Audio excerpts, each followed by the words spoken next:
नमस्कार दोस्तों, स्वागत है मेरे YouTube चैनल कमल स्कूल मैथमेटिक्स में। आज हम SCERT रायपुर द्वारा संचालित कक्षा 10वीं के गणित विषय के अध्याय नंबर 2 चरों का रैखिक समीकरण लीनियर इक्वेशन इन 2 वेरिएबल्स पर बात करेंगे। मैंने अपने पिछले 3 क्लास में रैखिक समीकरण क्या होता है और उनको सॉल्व करने का 3 मेथड के ऊपर बात की। एक आलेख विधि ग्राफिकल मेथड, दूसरा सब्स्टिट्यूशन मेथड प्रतिस्थापन विधि और तीसरा विलोपन विधि एलिमिनेशन मेथड। अगर आप उन 3 वीडियो को नहीं देखे होंगे, उनको सॉल्यूशन कैसे सॉल्व किया जाता है अगर नहीं देखे होंगे तो आप उसको एक बार जरूर देखिए। मैं उनका लिंक इस वीडियो के डिस्क्रिप्शन में दे दूंगा। तो आज प्रश्नावली 1 के ऊपर बात करते हैं। 2 चरों का रैखिक समीकरण का प्रश्नावली 1 के ऊपर बात करते हैं। प्रश्नावली 1 में पहला क्वेश्चन क्या बोलता है, निम्नलिखित कथनों को समीकरण के रूप में लिखिए। एक कथन दिया है, उसको हम लोग क्या करना है, समीकरण के रूप में लिखना है। तो हम इसको समीकरण बनाते हैं। तो पहला क्वेश्चन क्या बोल रहा है, एक विद्यालय के क्रिकेट कोच ने 3 बल्ले और 6 गेंदें 3900 रुपए में खरीदी। वहीं से उन्होंने 1 बल्ला और 2 गेंदें 1300 रुपए में खरीदी।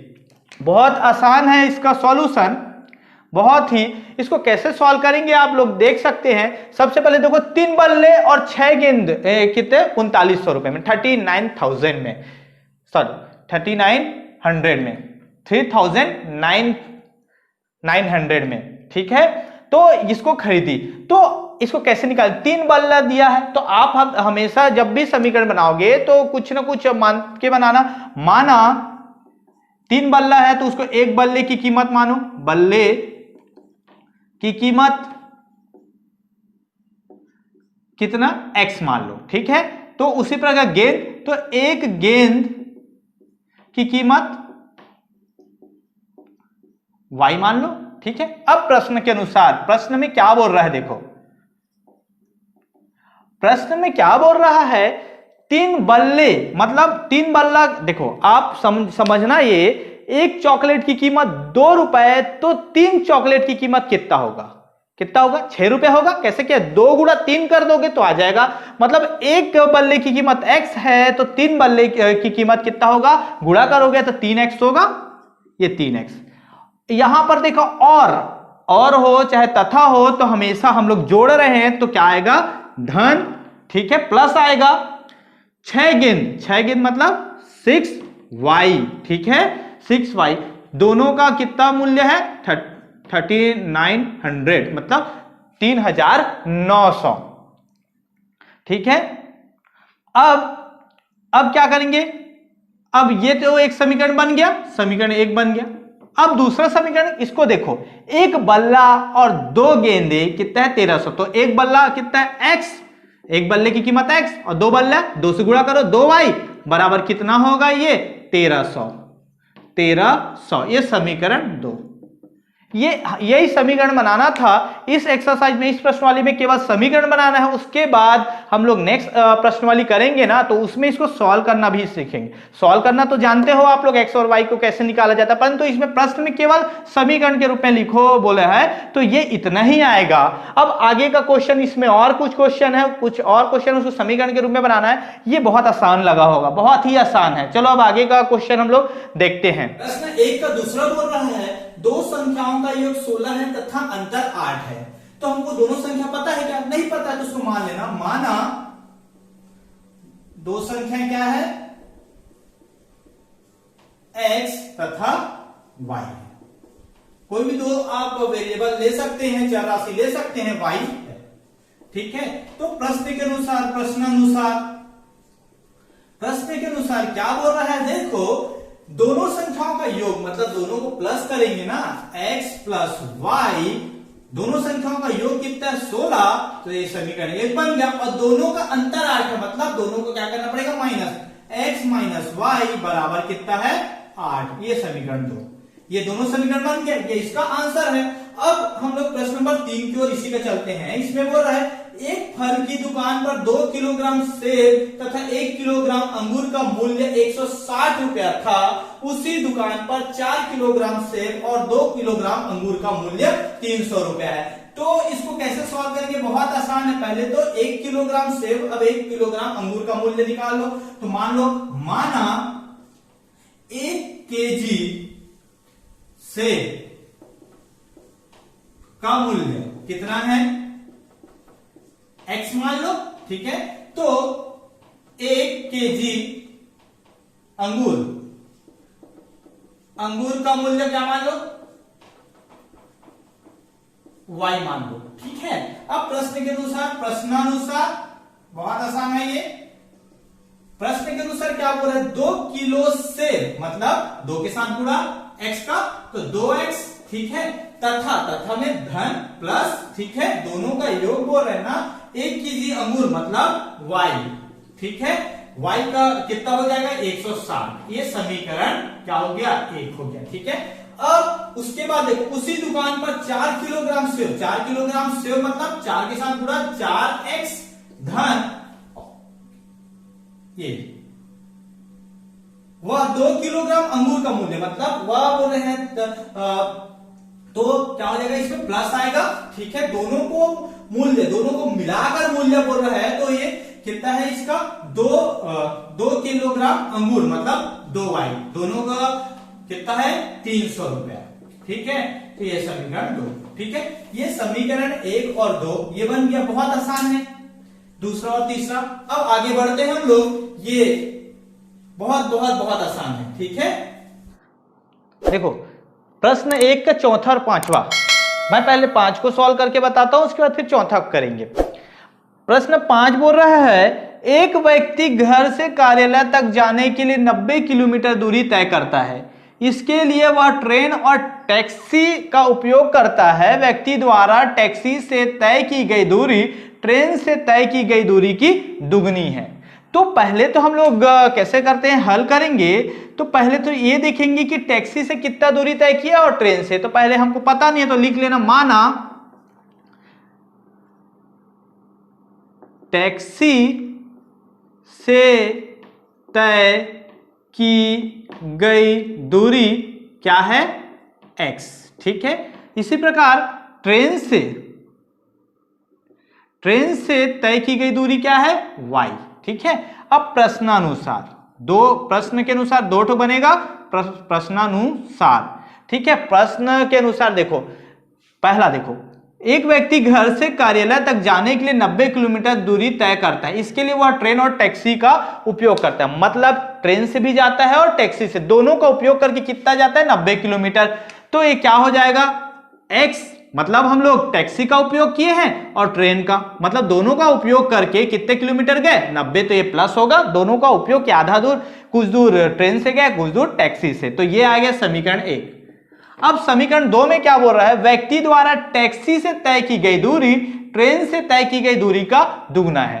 तो ये देखो, किसमें ज्यादा तय किया है पहले बताओ तो, टैक्सी से तय की गई दूरी ट्रेन से तय की गई दूरी का दुगना है, मतलब टैक्सी से आप 2 गुना तय किए हो, किसका, ट्रेन, जितना ट्रेन से तय किए हो उससे। तो टैक्सी, तो इसमें टैक्सी से ज्यादा तय किया है, टैक्सी क्या है, टैक्सी में क्या होता है, x है, टैक्सी से दूरी तय किया है, बराबर ट्रेन से कितना किया गया है, ट्रेन से y, ठीक है। परंतु इसमें क्या बोला है, ट्रेन से जितना दूरी तय किए हो उसका दुगना कितना टैक्सी में तय किए हो, तो 2 का गुणा किधर आएगा, जिधर ट्रेन का रहेगा ना उधर, तभी तो आएगा। जितने ट्रेन में जितना दूरी तय किए हो उसका 2 का गुणा करोगे, उतना दूरी किस में किए हो, टैक्सी में किए हो। तो ये एक समीकरण बनेगा, समीकरण 2। अगर आपको एक कंफ्यूजन होता है कि 2 का गुणा किधर करें, एक, तो उसका कंफ्यूजन का एक छोटा सा बहुत अच्छा इलाज है कि आप कभी भी कंफ्यूज होगे कि 2 का गुणा किधर गुणा करें, किधर जोड़ा है, तो आप जो प्रश्न में बोलता है ना वैसा कर दो। बोल रहा है टैक्सी से तय की गई दूरी, हो गया। उसके बाद बोल रहा है ट्रेन से तय की गई दूरी की दुगनी, मतलब जिधर 2 का गुणा करने बोल रहा है वही कर दो, तो ये कभी गलत नहीं होगा।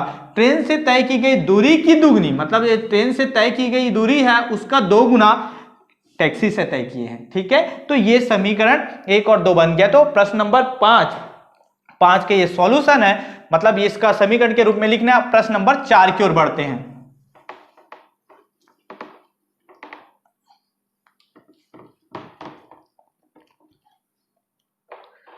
प्रश्न नंबर 4 का हल है। प्रश्न नंबर 4 क्या बोल रहा है, देखो, नरेश ने अपनी पुत्री से कहा कि 7 साल पहले मेरी आयु तुम्हारी आयु से 7 गुनी थी। अब से 3 साल बाद मेरी आयु तुम्हारी आयु की 3 गुनी हो जाएगी। तो पहले तो हमारी वर्तमान आयु कितना है वो निकालते हैं। तो माना नरेश है, नरेश की वर्तमान मतलब अभी की आयु, वर्तमान आयु x है। तो पुत्री की वर्तमान आयु y मान लो, ठीक है। अब प्रश्न के अनुसार क्या बोल रहा है, नरेश की ने अपनी पुत्री से कहा 7 साल पहले, मान लो अभी किसी की आयु 20 वर्ष है, आपकी आयु मान लो 20 वर्ष है, तो 2 साल पहले बोलेंगे तो कितना वर्ष रहेगा, 18 वर्ष, 2 घटा दोगे। ठीक उसी प्रकार अभी का वर्तमान आयु x है, तो 7 साल पहले मेरी आयु कितना होगा, -7 होगा, ठीक है। अब इसके बाद बराबर मेरी आयु तुम्हारी आयु से 7 गुनी थी, मतलब जब नरेश की आयु वर्तमान आयु x है और पुत्री की आयु y है, तो 7 साल पहले नरेश की आयु कितना रहेगा, x ऋण y, और पुत्री की आयु भी तो 7 वर्ष कम रहेगी ना। मतलब ये देखो 7 साल पहले मतलब 7 घटा दो, जब मेरी आयु कम होगी तो पुत्री की आयु भी तो उतने ही माइनस होगी, कम होगी। तो कि ऐसा तो नहीं है कि नरेश की आयु कम हुआ 7 साल पहले और पुत्री की आयु उतना का उतना ही, ऐसा नहीं। अगर 7 साल पहले की बात कर रहे हैं तो नरेश की आयु में 7 माइनस होगा और पुत्री की आयु में भी 7 माइनस होगा। अब इसमें बोल रहा है, यहां ध्यान से, 7 साल पहले मेरी आयु तुम्हारी आयु से 7 गुनी थी, मतलब कि इधर आपको 7 का गुणा करना है, तुम्हारी आयु से 7 गुनी थी, मतलब ये पुत्री की आयु है ना, उधर 7 का आप गुणा कर दो तो आप कभी कंफ्यूजन नहीं होगा। इसमें जिधर बोल रहा है वहां से देखो, इससे मतलब तुम्हारी आयु से 7 गुनी थी, ठीक है। तो ये क्या हो जाएगा, देखो x - 7, अब इसको सॉल्व कर देते हैं, 7y ऋण 7 7 49। अब क्या करते हैं हम लोग, चर राशि वाले को एक तरफ करते हैं, वेरिएबल वाले को एक तरफ, उसको एक तरफ। तो ये आ गया x, ये 7y इधर प्लस इधर आएगा तो क्या हो जाएगा, माइनस होगा, और ये -7 इस तरफ माइनस हो रहा है, उधर जाएगा तो प्लस होगा, 49 धन 7। तो क्या हुआ, x ऋण 7y बराबर कितना आया, ये 42 -42 आएगा, घटेगा ना, माइनस और प्लस घटेगा, ठीक है। ये समीकरण 1 हो गया, ठीक है। अब हम लोग समीकरण 2 बनाते हैं, ठीक है। इसमें ये बोल रहा है समीकरण 2 में, अब 3 साल बाद बोल रहा है, मतलब x धन 3 होगा, वर्तमान आयु में 3 और इसके में भी 3 होगा, प्लस होगा कि नहीं, दोनों में प्लस होगा। 3 साल बाद का बोल रहा है तो मेरी आयु x + 3 हो जाएगी और पुत्री की आयु y + 3 हो जाएगी। 3 साल बाद मेरी आयु तुम्हारी आयु की 3 गुना, तो तुम्हारी आयु की 3 गुनी, मतलब जिधर बेटी की आयु रहेगी उधर 3 का गुणा कर दो, ठीक है। क्योंकि ये समीकरण है, हमको बराबर करना रहता है, क्योंकि ये ज्यादा है तो बराबर करने के लिए तो अपोजिट साइड में गुणा करना पड़ता है, परंतु प्रश्न में जैसा जिधर बोल रहा है उधर ही गुणा कर दो तो आपको ज्यादा कंफ्यूजन नहीं होगा, ठीक है। तो इसको सॉल्व करेंगे तो x धन 3 बराबर क्या होगा, 3y धन ये इसका इससे गुणा होगा 3 × 9। अब इसको करते हैं x, ये 3y इधर आएगा तो ऋण 3y हो जाएगा, और ये 3 को उधर भेज दो, 9 ऋण 3 कितना हो जाएगा, x ऋण 3y बराबर कितना हो जाएगा, 6। ये समीकरण 2, ये सॉल्व हो गया, इस समीकरण बन गया समीकरण 1 और 2, ठीक है। बहुत आसान है समीकरण बनाना। अब हम लोग आगे बढ़ते हैं प्रश्न नंबर 2 की ओर। प्रश्न नंबर 2 बोल रहा है, निम्नलिखित समीकरणों के आलेख चित्रों को देखकर उनके हल के बारे में पता करें। इसमें क्या दिया है, एक ग्राफ दिया है, ग्राफ को देखकर और 2 समीकरणों का उपयोग करके ग्राफ बनाया गया है, उसको देखकर हमको उसका आंसर बताना है कि हम लोग, मैं जब इस चैप्टर का पहला पार्ट बनाया था उसमें ग्राफिकल मेथड पढ़ाया था, आलेख विधि, उसमें हम लोग 3 कंडीशन पढ़े थे। कौन कौन सा, ये ग्राफ में प्लॉट करना सीखे थे, पहले समीकरण को उपयोग करके ग्राफ में प्लॉट करना, ग्राफ बनाना सीखे थे। उसके बाद हम लोग उस ग्राफ में 3 कंडीशन आता है। एक तो अद्वितीय हल, यूनिक सॉल्यूशन, कोई भी हल नहीं, do not have any solution, और तीसरा है अंतः अनेक हल, इनफाइनाइट नंबर ऑफ सॉल्यूशन। ये कैसे आता है, क्या क्या कब कब आता है, इसके बारे में हम लोग चर्चा किए थे। अगर आप उसको नहीं देखे होंगे तो उसको एक बार जरूर देखिए, तब ये बहुत आसानी से समझ में आ जाएगा। मैं उसका लिंक इस वीडियो के डिस्क्रिप्शन में दे दूंगा, पहला पार्ट का, उसमें ही हम लोग इसको पढ़े थे।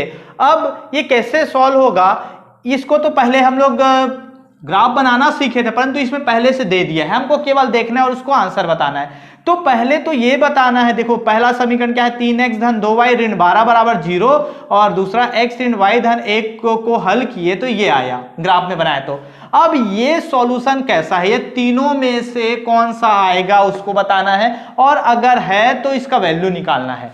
तो पहले हम लोग देखते थे अद्वितीय हल या यूनिक सॉल्यूशन कब आता था, जब दोनों समीकरण दोनों सरल रेखा जब प्लॉट करते थे, दोनों सरल रेखा इंटरसेक्ट करता था, एक दूसरे को काटता था, प्रतिच्छेद करता था एक जगह पे, एक पॉइंट पे, तो क्या होता था, तब वो अद्वितीय हल होता था, यूनिक सॉल्यूशन होता था। तो ये केवल कितने जगह में दोनों रेखाएं एक दूसरे को काटी है, दोनों एक जगह पे, केवल एक जगह पे, तो इसका आंसर क्या आएगा, ये अद्वितीय हल होगा, अद्वितीय हल, अद्वितीय हल, अद्वितीय हल यूनिक सॉल्यूशन होगा। अब जब यूनिक सॉल्यूशन हो गया तो x और y का मान निकलेगा। x और y का मान कब निकलता है, जहां पर दोनों काटते हैं एक दूसरे को किस बिंदु पर काटे हैं, देखो ये दो, x का मान 2 है, y का मान 3 है, जिस बिंदु पर काटेंगे वही क्या है, उसका आंसर है। तो x का मान, देखो कोई बिंदु है तो पहला वाला क्या कहलाता है, x, और दूसरा वाला क्या कहलाता है, y। इसी बिंदु पर इंटरसेक्ट किए हैं, एक दूसरे को काटे हैं, तो x का मान क्या हो गया, x बराबर कितना आएगा 2, और y बराबर कितना आएगा 3। ये इसका सॉल्यूशन है।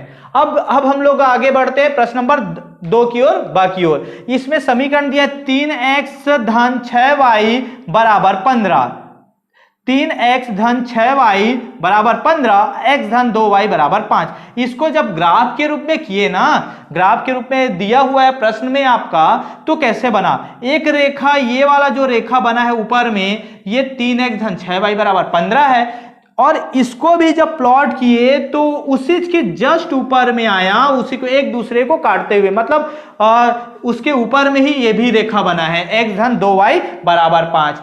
तो ये क्या हल होगा, अब मैं बताया था कि दोनों एक दूसरे के ओवरलैप कर देते हैं, दोनों एक दूसरे के ऊपर आते हैं, तो बताओ इसको कटान बिंदु मिलता है, वही आंसर होता है। परंतु इसका हर प्रत्येक जगह पे एक दूसरे को काटा है, प्रत्येक जगह पे, तो इसका कोई क्या होगा, इसका इन तीनों में क्या आएगा, अंतः अनेक हल, मतलब एक दूसरे को ऊपर, मतलब हर पॉइंट पे इसका x और y का वैल्यू है, हर पॉइंट पे, तो आंसर क्या आएगा इसका, अंतः अनेक हल, क्या होगा, अंततः अनेक हल, अंततः अनेक हल है, मतलब इनफाइनाइट नंबर ऑफ सॉल्यूशन है। अब x और y का मान क्या होगा, x और y का मान आप जो मान है आप लिख सकते हो, इसकी जगह पे आप लिख सकते हो x बराबर 1 2 3, ये अनंत तक है। इसी प्रकार y का मान भी लिख सकते हो, हर जगह पे काटा है, ठीक है, 1 2 3 ऐसा करके अनंत तक है, निगेटिव में भी इधर काटेगा, तो इसका मान अंततः अनेक हल, मतलब आप इसको बता भी नहीं सकते कि कितना सारा है, ठीक है। अब हम लोग आगे बढ़ते हैं, समझ में आया होगा, ये बहुत आसान है, जिस बिंदु पर काटता है ना वही उसका वैल्यू होता है। तो इस बिंदु पर काटा है 2 और 3 पर, तो x और y का मान 2 और 3 है, और एक जगह पे काटा है, एक ही जगह इंटरसेक्ट किया है, तो क्या होगा, ये अद्वितीय हल होगा। अब हम लोग बढ़ते हैं प्रश्न नंबर, इसी का अब और 2 और क्वेश्चन है, स और दा, उसको आगे सॉल्व करते हैं।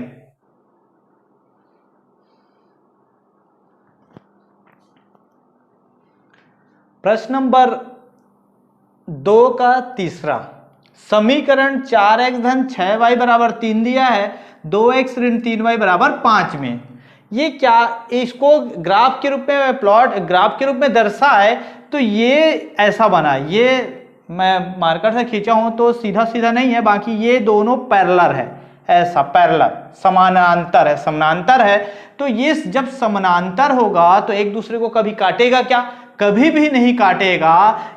अगर x और y का वैल्यू कब आता है? जब एक दूसरे को काटता है, कहीं प्रतिच्छेद करता है तो x और y का वैल्यू आता है। तो ये कभी काटेगा क्या एक दूसरे को? कभी नहीं काटेगा। जब ये वाला कंडीशन आ जाता है कभी नहीं काटेगा, तो मैं क्या बताया था, जब कभी एक दूसरे को नहीं काटता तो इसका कुछ सॉल्यूशन निकाल सकते हैं क्या? नहीं निकाल सकते। तो इसका आंसर क्या आएगा? कोई भी हल नहीं, do not have any solution. तो क्या आएगा? कोई भी हल नहीं, कोई भी हल नहीं है। कोई भी हल नहीं मतलब इसका कोई भी हल नहीं, हम इसको सॉल्व ही नहीं कर सकते, कभी काटेगा ही नहीं तो कैसे निकलेगा, है ना। अब हम लोग इसमें तो x और y का मान तो निकल ही नहीं सकता, इसमें कभी काट ही नहीं रहे, तो x और y का मान निकलेगा क्या? नहीं निकलेगा। अब देखो प्रश्न नंबर इसका चौथा का समीकरण x धन 2y बराबर 3 और 4x धन 3y बराबर 2 है। तो x धन 2y को जब ग्राफ के रूप में दर्शाया तो क्या है? ऐसा है, ये वाला रेखा x धन 2y, ठीक है। और 4x धन 3y को किए तो ये वाला आया, देखो इसमें लिखा है, ठीक है। तो ये आएगा। तो इसमें क्या हल होगा? देखो एक दूसरे को इस बिंदु पर काट रहे हैं, एक दूसरे को इस बिंदु पर काट रहे हैं, तो इसका सॉल्यूशन होगा। क्या सॉल्यूशन होगा? एक ही बिंदु पर काट रहे हैं तो क्या होगा? अद्वितीय हल होगा, या तो यूनिक सॉल्यूशन। तो ये क्या होगा? अद्वितीय हल। क्या लिखोगे? अद्वितीय हल।